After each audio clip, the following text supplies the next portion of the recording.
welcome to the Indigenous Entrepreneurs Podcast. Today I have Deborah Torres with me. She is our new tribal liaison for the city of Santa Fe. So at the end of 2024, we were able to partner with the City of Santa Fe Economic Development, and they wanted to support and bring on their own tribal liaison to do this type of discovery work and advocacy for entrepreneurs for Native entrepreneurs in the city of Santa Fe and surrounding areas within Santa Fe County. And Deborah is our new liaison who we've appointed. So I wanted to have her on here to talk a little bit about that, but she's also an entrepreneur herself. And so I wanted to have her share her journey and just introduce her to everyone who might be listening. So, with that, Deborah, if you want to introduce yourself, and then we'll just get started with the conversation. Thank you, Cecilia. As mentioned, my name is Deborah Torres. I am an entrepreneur. I think sometimes I say I'm a serial entrepreneur because I love to do different things. Right now, currently, I'm a realtor for the luxury worldwide Sotheby's International Realty, as well as a fine art gallery owner. Um, I currently live in San Ildefonso Pueblo, and I am from Isleta Pueblo. So out north here, living the dream, I say, out in San Ildefonso Pueblo. It's been a pleasure to be out here. I've been out here for 18 years now, and I see a lot of native businesses or native people that have ideas that would really like to get started, and this position fit perfectly into my wheelhouse. So I look forward to helping wherever I can and assisting getting resources, etc., for folks to get started in their businesses. Awesome. Well, we're really excited to have you, and I'm sure the city of Santa Fe and all the Native entrepreneurs in and around the city are really going to benefit from having you take on this role. So, thank you for accepting the offer letter when we sent it to you, and for sending in your resume and applying to begin with. Can you tell me a little bit more about your journey as an entrepreneur? You mentioned you're a serial entrepreneur, and I know you have an art gallery called the Povey Art Gallery. Can you just talk more about that and what that journey has been like? Is it the first business you started? Did you always think you were going to be an entrepreneur? Just tell me that story that led to you starting your business. Absolutely. So it actually grew out of a need. And one of the things that when I moved out here to San Ildefonso Pueblo, I couldn't find native wear. And out of our plaza home, which is at the Pueblo, we decided, okay, maybe I can sell moccasins, maybe I can sell um, any type of native regalia that was necessary. We purchased inventory. We learned the steps, and that's part of the journey. Is somebody selling wholesale versus retail to us. We took those steps and learned it. From that point, we had people coming into our plaza home that were tourists, and they were looking for pottery, we're looking for jewelry. And I thought, well, we are selling native wear, but let me look into that for the next visitor that comes our way. And that really lent to a whole different way of how we looked at what our business was going to be. And after that initial, and literally we have about a 800 square foot plaza home. If anybody's ever been to feast days, you know how small the plaza homes are. And we wanted to grow. So one of the things that we did was we moved asked the Pueblo if we could lease what was then Cottonwood Trading Post. And that building had been purchased by the Pueblo and had been sitting without a tenant. And we went in there for a little over a year. We were able to, we still are able to work with over 150 artists, purchasing their work from them wholesale and retailing it back, along with the need for native wear, regalia to be sold to our community as well as others around. And that really lent to us understanding the need that was there at the time. And this was back 2011, that there wasn't a one-stop shop where somebody could go in and get moccasins, get a dress, get a belt, and even a pair of earrings if they wanted to. And there wasn't a place where there was a Native American owned um, art gallery. And so tourists would come, and still to today, we still have folks asking, hey, is your business still open? Well, that lends to another part of the conversation is we moved out to in a Loretto hotel, and then pandemic hit, closed us down, and we decided maybe this is when we're going to pivot. We brought everything back to the Pueblo, and out of our home, we now sell by appointment only um, our fine art and our native regalia. So that's a little bit about the beginning of that part. And I've also had a passion and a love for real estate. I started in Albuquerque with a custom home builder, and when I moved out to Santa Fe, I thought, well, maybe let me look into that, and that's when I became a what we call an independent contractor for Sotheby's. And again, I have always thought that I wanted to be my own boss. I don't like to be bossed around, so it was quite an experience to say, okay, I have control over things. And same thing with our business is no, we don't want to bring that in. Yes, we want to bring that in, and being able to work with all of the artists that we have, we're really fortunate that that's been a wonderful journey for us. Some of them were, starting off as artists, and today they'll say thank you so much for giving us that step up to get in the gallery and be seen by others. And throughout our journey, we've always had shows that we've showcased different artisans, and had them present a show for a couple of weekends at our gallery. So that's been successful. And in the pivot of COVID, um, we had been receiving calls about tours of the Pueblo. And talk about being another pivot was, what people don't know is our Pueblo closed down for almost 3 years consistent. We didn't allow visitors. We didn't, if our family from the outside wanted to come and visit, they weren't allowed to visit for a while. We would have to do a lot of Zoom calls. Everybody got familiar with video conferencing and all that. So I think with that, when we finally opened back up, we had a big company ask about joining them for part of their week tour that they have, 16 planned tours in New Mexico every year, and if we would be one of those days. And from that, it grew to 2 of those days. And that's one of the things that we're able to do is share the culture, the ancestral lands, the modern times, the feast day food with folks. And so that's been a pleasure to do as well. That's part of the serial part of being the entrepreneur. That's awesome.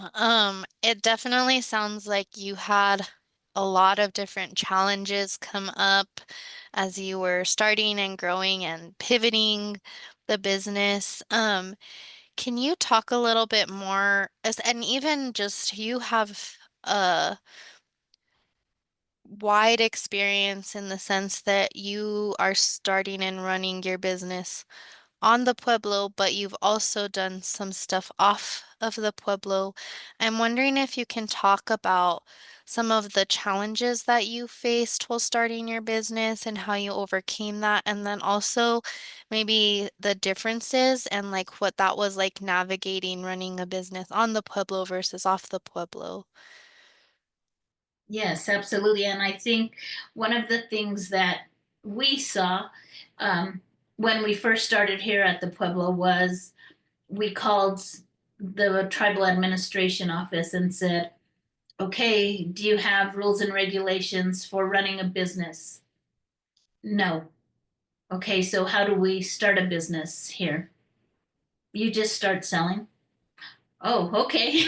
That was news to me because I knew on the state level it was you have to have your business registered, tax and rev, your CRS, whatever town, city we were in, we had to have a license with them. So that was the unique challenge saying, well, how do we know when we should be closed, why we should be closed, what it during feast days can you open? Well, those were all a learning curve on tribal land. Going into the city of Santa Fe, the challenges were a little bit different where we needed to remember that okay, now we need liability insurance, we need insurance that covers all of our inventory. There were things that we didn't know, um, and I'm a type of a researcher, so I'll get you all 10 points that need to be covered before we even begin because I always wanted to make sure like we're doing everything by the rules and regulations of the state, by the federal side of things. And even with that, people say, well, what about the feds? Well, you need a number from them that identifies your business. So there's a lot of steps that going outside of tribal land that we had to do. And that lends to what resources are there? What websites can we go to? Things are a little bit different now where you can Google everything, right? And you can AI things, but you really got to make sure that they're the right facts. I always say trust but verify. There's that opportunity for something to be Googled incorrectly with just one word changed, and then, well, it said I should do this, but the IRS is calling now. Okay, well, those are the steps that you need to remember to take along the journey. Awesome. Kind of to talk about those steps and, like figuring out those different things that you need to do to open and to start and to run your business. What are some resources that you tapped into and you used when you were trying to navigate all of that and learning? So one of the things that I really relied on were people that already had a business started, not necessarily a Native American owned business, because as I found, there weren't very many of them. And so what I did was look for mentors, look for free classes that were out there. SCORE was great at the very beginning of all of this because they'll literally take you from um, your inception to getting you in touch with figuring out the Secretary of State's office to register with, the tax and rev, and the IRS. So those are steps that there's a lot of entities out there that are great resources. I think we just don't have them in one portal so that it's a click one stop and hey, I can do this. And that's where I think we lack sometimes the confidence to go forward with opening a business because there is no mentorship. There is not a one-stop shop. And I'm looking forward to being able to develop something that helps that direction. That's awesome. How has entrepreneurship impacted your overall life? Whether it's like in a good way or in a bad way, like how has it impacted you and how do you see it impacting your community at San Ildefonso Pueblo, but also like the greater Santa Fe County and city of Santa Fe? Yes, so I think we've been able to see the need and fill that need. One was, in terms of tourism, we have a huge industry where tourism needs to be understood, I think, a little bit better by tribes. It's not about disrespecting anyone, or we still hold everything sensitive culturally that we don't want to share. But I think folks really want to come in and just see, like, what is a pueblo like? What are the um, things that one of the questions we always get is, well, what do people do for a living? And it's really interesting because here in northern New Mexico, one of our largest employers is Los Alamos. And I think that a lot of folks have that opportunity to work there. We've always preached it. We've talked a little bit about this of go out, get educated, and then come back and give back. However, those jobs aren't always available. And for me in particular, our children went out, got their college education, and unfortunately, there wasn't something back home for them to get started in. So they live outside of the Pueblo. I think business resource wise, the things that have helped us and made sure that we stayed viable was we always made sure we had reserve capital. So we put some of our savings away once we made sales. We didn't, and then we also reinvested back in inventory so that we continually had inventory. We were always known as having hundreds of moccasins, any size, different styles, different colors. Same thing with artists, to have over 150 artists featured in one gallery. That was, to a lot of people visiting New Mexico, very appealing because they had a choice and they knew it was Native American made. They knew it was coming from a Native American business. And I think as Native Americans, that needs to be um, a little bit better of an understanding so that people can take that jump. That's one of the biggest things is one of the questions is, what advice would you have, right? And my advice is do it. You've got to jump in. There's no such thing as a failure. There isn't. There's an opportunity to learn from everything. Well, we're really excited to have you on board with as the tribal liaison for the city of Santa Fe. We had a lot of really good candidates, but I think you just met everything we were looking for, and I was really happy after we interviewed and excited to offer you the position. What are some hopes and things that you want to do as a tribal liaison that you hope to accomplish? I think there's a few things that I've thought of that would really make an impact. And one of them is making sure that if there is a Native American that wants to be in business, they're able to do it. And those resources are available to them, whether it's something as simple as signing up your business with the Secretary of State's office, to being able to tap into capital. Um, Maybe there's even somebody that wants to do something in manufacturing or engineering, making sure those mentors are available and the resources. I'm always amazed at how many resources go untouched. There's specifically a lot of grants for Native Americans, and they're hardly touched because we don't know.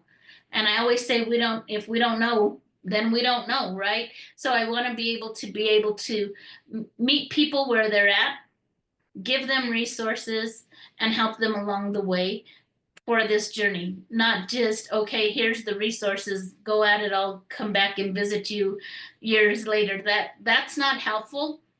I think being able to see somebody through the good times, the bad times, and help them um, figure out solutions, that's the biggest thing I think that is maybe a barrier. Is they have a thought, an idea, but they don't have the solution yet. And I'm hoping to be able to do that. One of the other things that I've always been passionate about is our youth. And our youth have so many cool ideas. I see all the TikToks and all of the social media around some of these things, and I'm like, wow, there's the next engineer, there's the next doctor, there's the next invention. And so I'm hoping to harness that within Santa Fe County and be able to again find that one-stop shop, those mentors, whether it's grants, whether it's loans. I think people um, don't recognize how much the New Mexico Economic Development Division really supports a lot of businesses, and small or large. And then even the Regional Development Corporation in northern New Mexico, they specifically have grants for Native American businesses. So I'm hoping to be able to bring all of that to one place and support as many people as want to be supported. Awesome. Well, I'm sure you're gonna do an awesome job, and I can't wait to see what we're able to accomplish for the city of Santa Fe with this new position and effort. So thank you again for putting your, what do they say, putting your name in the hat or whatever for this position. And I'm looking forward to working with you more. Do you have anything else that you'd like to share while we're on here? Anything that we didn't get to talk about, or any like final words that you'd like to share with listeners? Maybe my contact information, get a hold of me. And then also, the two things is just do it and know the market that you're going into. Research. Those are the things that I'd like to. And Cecilia, you let me know um, if we can add our contact information at any point, whether it's me mentioning it or a scroll on the bottom. Yeah, I'll link your contact information to the description. But you can also, if you want to just like spell out what your email address is, then you could do that now. Yes, absolutely. So it's Deborah at Tanpobi, and this is why I always say, can somebody just write it out? Because I'm always doing things Yeah, I'll type it late. out. So it's Deborah at tanpobi.com, and Tanpobi is sunflower in Tewa. Oh, So I didn't know that. That's yeah. beautiful. That's my favorite flower is the sunflower. That's awesome. Yes, so I'm looking forward to really being able to make a difference, make an impact, and help anyone who is interested in business in New Mexico. Awesome. Well, thank you so much, Deborah. I'm sure we'll probably have future conversations on this podcast as you start up with your work with the city of Santa Fe. But we're just really thankful to have you and thankful for taking some time to introduce yourself and share a little bit about yourself and your story. And just looking forward to continuing to work with you. And thank you, Cecilia, for the opportunity. I really appreciate it. Of course. Okay.